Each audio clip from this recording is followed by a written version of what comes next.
ओम धन्वंतराय नमः।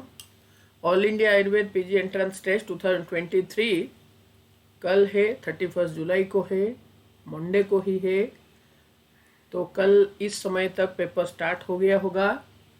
तो हम आज जानेंगे तो उसके लिए हमको क्या करना है, क्या नहीं करना है। सबसे पहली बात तो keep calm and win the battle. अभी हमको हमारे मन को हम जितना स्थिर रखेंगे, जितना शांत रखेंगे, हमारा पहले से पढ़ा हुआ जो बातें हैं वो सारे हमको अच्छे से याद आएगा। और मन को अगर हम भ्रमित करेंगे तो हमको कंफ्यूजन होगा। Self belief and positive attitude will earn you success. किसी भी क्वेश्चन को देख के या किसी भी समय में एग्जाम से पहले आपको नेगेटिविटी मन में नहीं लाना है। दृढ़ आत्मविश्वास रखना है और ये विश्वास रखना है कि मुझे निश्चित सफलता प्राप्त होगा। It's important, don't forget. Number 1 is download your admit card. Number 2 is either Aadhaar card और वोटर आईडी और पासपोर्ट और ड्राइविंग लाइसेंस और पैन कार्ड, इनमें से कोई एक आईडी प्रूफ अपने साथ जरूर रखना। 2 बॉल पेन लेके जाना है आपको। पासपोर्ट साइज फोटो भी 2 रखना अपने पास। Transparent water bottle with glucose, this is very important because हमारे जो न्यूरॉन्स है उनको ग्लूकोज की आवश्यकता बहुत रहती है। तो एग्ज़ाम हॉल के अंदर हमको प्यास लगे ना लगे, हर 10-15 मिनट में एक बार 1-2 सिप हमको ग्लूकोज वाला पानी लेना है।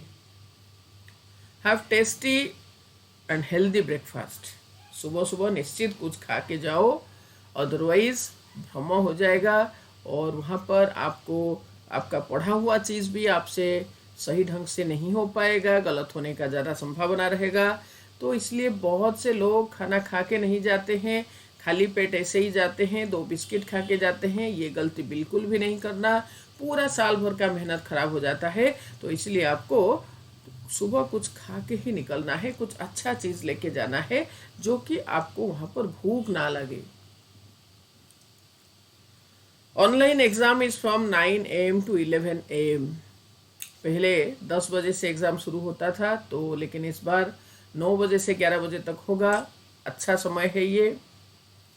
Reach exam centre before 7:50 AM because your reporting time is 7:50 AM.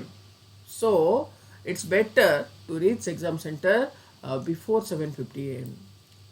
Then you take your seat in exam hall before 8:30 AM. Maximum by 8:30 आप अपने सीट एक्वायर कर लेना चाहिए। बिकॉज अगर हम लेट जाते हैं ना तो अपने आप एक मन में भ्रम डेवलप होता है, एक मन में एक अजीब सा चंचलता डेवलप करता है जो कि हमारा परफॉर्मेंस खराब करता है। तो इसलिए उन्होंने रिपोर्टिंग टाइम 7:50 लिखे हैं। तो आज सुन एज पॉसिबल हमको 7:50 से लेकर हमको 8:20 8:15 तक हमको वहाँ पर सेटल डाउन हो जाना है। Once you will be settled, then you will start praying God there and you will deep breath, calm your mind, pray God for your success. Start your paper at 9 AM. Exactly 9 बजे आप अपना paper start करो। Exactly 9 बजे। 120 multiple choice questions, 120 minutes. तो उनमें से आपको 6 types of questions you will get. Like number 1 is straight questions आपको मिलेगा, जैसे पहले आता था 2021 से पहले पूरा क्वेश्चन ऐसे आता था। Second type is reasoning and assertion question. 2 statement होगा, उनमें से आपको ऑप्शन में होगा A is correct, B is wrong, B is correct, A is wrong. Third one is A is correct, B is not the correct explanation of A, and another is A is correct and B is the correct explanation. Third type of question you will get multiple statement questions, like 4 statement भी हो सकता है, 5 भी हो सकता है, 6 भी हो सकता है। तो उनमें से क्या क्या सही है, क्या गलत है, उस चीज़ को हमको देखना है। ट्रू एंड फॉल्स स्टेटमेंट्स, तो 2 स्टेटमेंट होंगे, उनमें से 2 या 4 हो सकते हैं। तो उनमें से आपको ट्रू कितना, फॉल्स कितना, ये देखना है। तो सपोज 5 स्टेटमेंट होगा, उनमें से आपको देखना है ऑप्शन में होगा कि a and b true, c d e false, ऐसे होगा। तो आपको ट्रू फॉल्स स्टेटमेंट जो है वो क्वेश्चन भी दिखेगा। मैच द कॉलम, सबसे आसान पोर्शन वही है। एक तो अगर मैच हो जाते हैं, बाकी 3 ऐसे ही होगा। पर हाँ, याद रखना मैच द कॉलम करते समय आप उसको जो रफ पेपर आपके पास होगा वहाँ पर पहले आप लिख लो मैच द कॉलम को, कि ए का राइट साइड में 2 के साथ मैच कर रहा है, ऑप्शन बी जो है उसका नंबर 4 में मैच कर रहा है, तो उसको आप लिख लो ताकि आपको वहाँ पर जो दिया होगा ऑप्शंस तो उसमें मैच कराना आसान हो जाएगा। Picture based questions, general knowledge questions related to AYUSH CCRS ना, तो इससे रिलेटेड जो क्वेश्चन होगा वो एक वेराइटी रहेगा। टिप्स पर and in examination hall, this is important, this is very important. First of all, how you will manage your time. So you will get questions of 3 standards, right? So first group is easy and direct question. Number 2 is difficult question, medium to difficult, and third category जो है वो है जो very difficult. तो आपको क्या करना है, फर्स्ट राउंड में ही आपको 60 मिनट्स में फर्स्ट राउंड खत्म हो जाना चाहिए, और उसमें आपको अराउंड 60 क्वेश्चन आपका हो जाना चाहिए, जो कि इजी एंड डायरेक्ट पैटर्न का क्वेश्चन। और उसको करते समय आपको बिल्कुल भ्रमित नहीं होना है। सपोज नंबर 1 आपसे बन रहा है, उसके बाद 3 क्वेश्चन नहीं बना, चौथा क्वेश्चन फिर बन रहा है, तो कोई परेशानी नहीं है। तो 1 नंबर के बाद सीधा 4 नंबर करो। जो आता है क्वेश्चन पढ़ने के बाद तुरंत आपको इंट्यूशन आ जाता है कि इसका आंसर ये है, तो उसी को फॉलो करते हुए आप 120 नंबर क्वेश्चन तक चलो। और ये जो है इसको हम कहेंगे फर्स्ट राउंड। ये फर्स्ट राउंड जो है वो आपका 60 मिनट्स में ख़त्म हो जाना चाहिए, एंड आपका 55 से 65 है ना, तो इसलिए यहाँ पर 60 लिखा गया। तो 60 क्वेश्चन आप विथ राइट आंसर आपने लिख लिए। उसके बाद जो सेकेंड राउंड है उसको 30 मिनट्स में आपको करना है, और 30 मिनट्स में जब सेकेंड राउंड आप कवर करोगे तो उसमें आपको 30 क्वेश्चन से राउंड आपका बन जाएगा। एक अच्छा प्रिपरेशन करने वाले के हिसाब से मैं बता रही हूँ।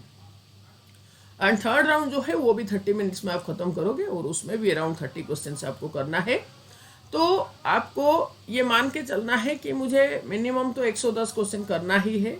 बहुत डिफिकल्ट होगा तो अभी हमको 105 107 ऐसे करेंगे, और अगर बहुत आसान होगा तो तब तो सारे करना है। और एक चीज़ मैं कहना चाहूँगी, उसी क्वेश्चन को छोड़ो, चाहे वो आयुर्वेद का हो, चाहे वो रिसर्च का हो, चाहे मॉडर्न का हो, चाहे जनरल नॉलेज का हो, उसी क्वेश्चन को छोड़ो जहाँ पर ना तो आप क्वेश्चन कभी सुने हो, पढ़े हो, ना तो कभी चारों ऑप्शन जो दे रखा है उसको कभी सुने हो, कभी देखे हो, कभी पढ़े हो। तो ऐसे क्वेश्चंस को छोड़ना है, अदरवाइज सारे क्वेश्चंस को आपको अटेम्प्ट लेने की कोशिश करो। और दूसरी बात यह है कि क्वेश्चंस को बहुत अच्छे से पढ़ो। जहाँ पर आपको एकदम से क्वेश्चन पढ़ने के बाद आंसर नहीं आती है ना, तो वहाँ पर आप एकाग्रचित्त होकर 5 बार क्वेश्चन को पढ़ो, उसका रेफरेंस, उसका कंटेक्स्ट, उसको याद करो। फिर सेम प्रोसेस को आपको चारों ऑप्शन में भी अप्लाई करना है। What is it's reference, what is it's context. तो ये दोनों चीज आप याद कर लोगे, चारों ऑप्शन का और क्वेश्चन का, तो आपका क्वेश्चन का आंसर आपको मिल जाएगा, राइट। सो बहुत ही ज्यादा असाध्य क्वेश्चन नहीं होगा तो आपको क्वेश्चन नहीं छोड़ना, और बहुत ज्यादा रिस्क भी नहीं लेना। अगर पैटर्न मीडियम डिफिकल्ट ऐसा होगा तो आपको एग्जामिनेशन हॉल में भी क्वेश्चन का स्टैंडर्ड देखते हुए आपको वहीं पर डिसीजन लेना है कि मुझे कितना करना है, क्या करना है, क्या छोड़ना है। Try to answer maximum number of questions. Remember the reference, जो मैंने आपको कहा, remember the reference and context. जो 60 क्वेश्चन आपने फर्स्ट राउंड में किए उसको छोड़ के बाकी जितने भी रहे उसको करते समय शांत मन में आप हर एक क्वेश्चन का आप रेफरेंस और कॉन्टेक्स्ट को जरूर याद करो, तभी आपको एकदम सही आंसर आपको मिलेगा। जो इजी के बाद जो आते हैं मीडियम से डिफिकल्ट, उसमें आप ये तीनों चीज को आप फॉलो करो। क्या है वो? ना रेफरेंस एंड कॉन्टेक्स्ट।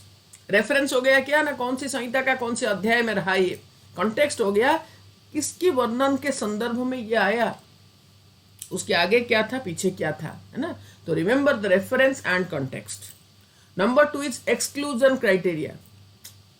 तो आपने जैसे रेफरेंस एंड कॉन्टेक्स्ट कर लिए, उसके बाद आपने उसको एक्सक्लूड करते जाएंगे कि ये बी नहीं होगा, सी नहीं होगा, ए नहीं होगा, तो बच रहा है डी, तो डी ही आंसर होगा। Go with your intuition. आपने इतने दिन से पढ़ाई कर रहे हो, आप उसको रीड किए, आपने वीडियो को बार बार सुने, बार बार देखे, क्वेश्चन सॉल्व करते समय उस समय भी देखे, तो आपका मन का, आपका इंद्रियों का एक अभ्यास हो रखा है। तो उस अभ्यास के परिणाम के स्वरूप आप जब सिमिलर क्वेश्चंस, सिमिलर वर्डिंग्स आपका नेत्र देख रहा है ना, उस समय आपका मन का एक कमांड आएगा कि यही होगा answer. That is your intuition. And if you have worked hard, if you have revised your syllabus in a proper manner, then आप blindly follow your intuition in that case. Intuition आपका सही होगा। क्यों? क्योंकि आपने बार बार रिवाइज कर रखे हो, तो ये आपका अभ्यास का परिणाम है, ये कोई तुक्का नहीं है, ये अभ्यास का परिणाम है और ये परिणाम सत्य होगा। अगर आपने पढ़े नहीं हो वो अलग बात है, तो वो परिणाम जो है वो गलत हो सकता है। लेकिन अगर आपने बार बार उसको रिवाइज कर रखे हो, तो आपका शांत मन, स्थिर मन अगर आप होके बैठे हो, भ्रमित नहीं हुए हो, तो क्वेश्चन पढ़ने के बाद जो आपका मन का इंट्यूशन आता है, वो आपका इंद्रियों का, मन का लगातार अभ्यास का परिणाम है। Blindly follow this and it will give you positive marks. Hit the target, be confident with a bright smile. Good luck, wish you all the best. God bless you.